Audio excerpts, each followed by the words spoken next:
Hello， 大家好，我是妮家的汉堡，又到月末时间了，好久不见啊！今天是瑞克和莫蒂的第6集更新时间，这集咱们许久不见的传送枪老朋友终于再次登场，看看漂亮国总统都在说些什么漂亮话吧。美国秘密银行内，老爷带着莫蒂打开传送门混了进去。老爷这次的目标是美国宪法，莫蒂深知他这是知法犯法，希望偷了之后老爷能放回去。但是老爷却表示，之前的又不是这个跟不上潮流、不废除还不断修改的美国宪法，而是宪法后面藏着的秘密地图。说罢，老爷将激光枪扔在他手上，准备换个武器去撬开关宪法的玻璃柜，但莫蒂却觉得速度太慢，准备上激光。谁知这玩意儿功率开得太大，一枪损坏了宪法不说，还将自由女神像里面的巨人刺客给打了出来，笑死！今日如法，合着自由女神像是法国送来暗杀美国总统的是吗？见势不妙，老爷赶忙带着外孙跑路。感恩节的一大早，瑞克家门外就被美国士兵给包围了。杰瑞无能狂怒，生怕门外的激光影响自己最后能取悦贝斯的东西。老爷还在和美国总统交涉，这波锅全怪莫蒂，与我无关啊！总统说我信你个鬼，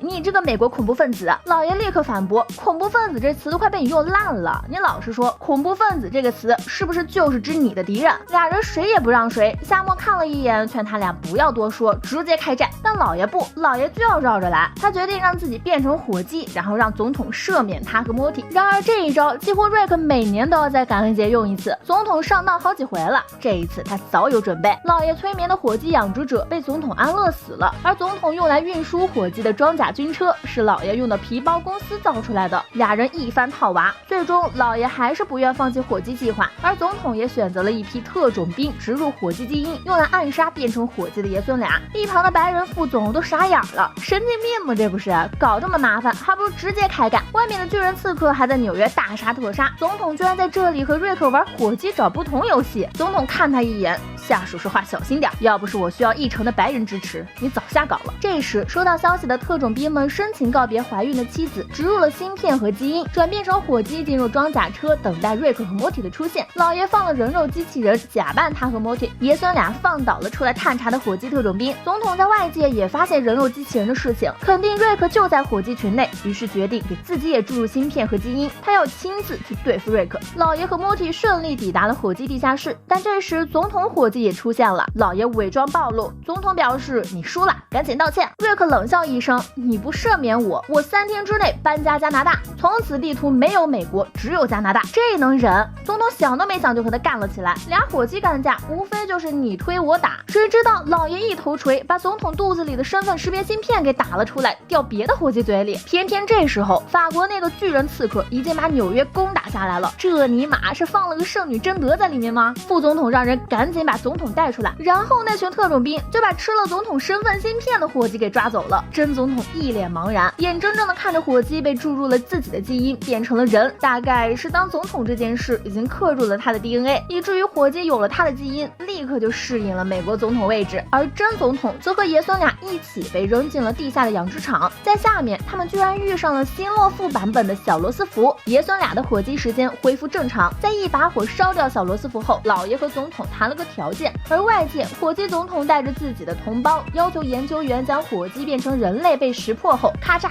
结果了研究员，并且给火鸡士兵增强了10倍战斗力。之后更是在国会会议上表示自己要把纽约卖给法国，并且会把所得的钱全部上交给国会，获得了下属一致的好评。就连之后赶来的真总统都因为这个决定被撼动了地位。国会属于典型的拿钱就完事儿了，管你是不是真的美国总统，操，老美国国情了。局势落后，总统叫出了自己心爱的小车，杀掉了火鸡战士，带着爷孙俩回了家。在车库内，总统搞不明白瑞克为啥老跟自己跟美国过不去。瑞克老爷一摊手，国家不过是政治人物创造出来给自己发钱的工具罢了，所以他看所有国家都不顺眼。总统却认为自己分明在保护民众，一旁的莫蒂就觉得俩人尽他妈在说废话，没一个是对的。总统直接怼莫蒂，就是你这个小酸萝卜 bitch， 害得美国宪法被毁，才引发了这些事情。没想到他骂人的话被贝斯逮了个正着，那简直就是大型社死现场。原本家中就在准备感恩节晚餐，于是2个不愿意在新年被赶出去的幼稚大人，老老实实的来到餐厅吃了一顿和谐的晚餐。2个幼稚大人靠着嘲笑杰瑞第一次观念相同，同。此时电视机内的新闻播报，火鸡总统意图将全美国的火鸡全部变成超级士兵。这一荒谬的法案在6小时内国会加薪3次后全票通过。看到这里，总统坐不住了，这火鸡都变成超级士兵了，他们这些人类还不得被赶出家园吗？隔壁夏沫低声吐槽道：“谁不知道感恩节是屠杀印第安原住民啊？”总统狠狠瞪了他一眼，但眼下解决火鸡更加重要。于是他告诉瑞克和莫蒂，现在他们只能去地下洞窟，只有那里才会有拯救美国的希望。老爷去偷美国宪法，不就是为了这个洞窟地址吗？没想到总统居然早就知道这个洞窟的存在了。为了集结势力，总统找到了之前的特种兵们，虽然被对方怀孕的妻子给阻止了，但是总统开始了他没有任何内容的演讲。我演讲就是因为我需要演讲，就像美国的士兵就是美国的士兵，真是听君一席话，犹如一席话。特战队众人振奋起来，再次加入总统部队。在特种兵的护送下，一群人突袭了秘密基地，来到了地下。这里掩藏着美国感恩节下的秘密。原来这个大陆曾经是被火鸡所统治的，他们狩猎人类，吞噬人类。后来有2艘外星飞船出现在这里，成了人类的救星。说着，总统启动了机器，解放了骷髅们。这2波骷髅原本也是对手，但为了对付火鸡，他们又开始相亲相爱了起来。总统上前发布指令，骷髅战士们一窝蜂地冲了出去，地上的丛林生长了出来，他们将火鸡全部屠杀在阴影之中。而总统带着爷孙俩去破坏将火鸡变成士兵的武器。此时火鸡总统杀了出来，挡在3人面前。他启动了光束火箭，并且给总统一个选择，是留下来和自己干架，还是去阻止变形光束。总统当场赦免了瑞克和莫蒂，让他们去解决光束武器，自己留下来和火鸡总统俩对峙。老爷带着莫蒂上了宇宙，准备拆除武器带回纪念碑，但谁知道火鸡总统居然还安排了太空火鸡人。老爷再次将枪交给了莫蒂，告诉他等会儿撬开装甲，记得捡蓝色的那一根线就行了。莫蒂点头答应，结果打开盖子，感慨学美术死路一条。面对美术界的多样性蓝色，他只能2眼一抓瞎。火鸡人前来突袭，莫蒂抬手就将枪支夺了回来，直接解决了火鸡。但身后的光束火箭也发出了最后的警报，莫蒂干脆一激光枪给全部扫射了。至于火箭内的石篓子纪念碑，干他屁事，与他无关。而下方的总统和火鸡干架，从徒手肉搏到扳手互怼，最终总统靠着地上的玉米杆子将火鸡捅了个对穿，正打算发表获胜感言，却发现火鸡从胸口掏出了一块骨头，那是他的许愿骨。火鸡掰断骨头许愿爆炸，和总统同归于尽。被爆炸冲击到水中的总统已经看到了人生的走马灯，从 PS1 一直到 PS5， 亘古不变的愿望展示着他简单的人生理想。老爷把他从水里拽了起来，面对这些长得像印第安人的骷髅，总统不懂他们的语言，但他还是说了一句话，请再给美国一次机会。2骷髅对视一眼，最终回到了地下墓穴内。这些外星人的到来教会了美国科技和驯奴，随后他们自己陷入了长眠。莫蒂看着眼前的废墟，他曾经认为这些科技都是国家研究，所以才拥有了现在的地位。一想到总统说这些东西都是外星人留给他们的之后，他陷入了沉默。总统却说你要学会感恩，莫蒂。这集的彩蛋是之前的特种兵和他的妻子，2人的孩子已经出生了。这时超市内的一叠蓝莓倒下，特种兵突然一个激灵，体内的火鸡基因被激发，开始不断的啄着地面上的蓝莓。妻子抱着孩子看着这一幕流下了泪水。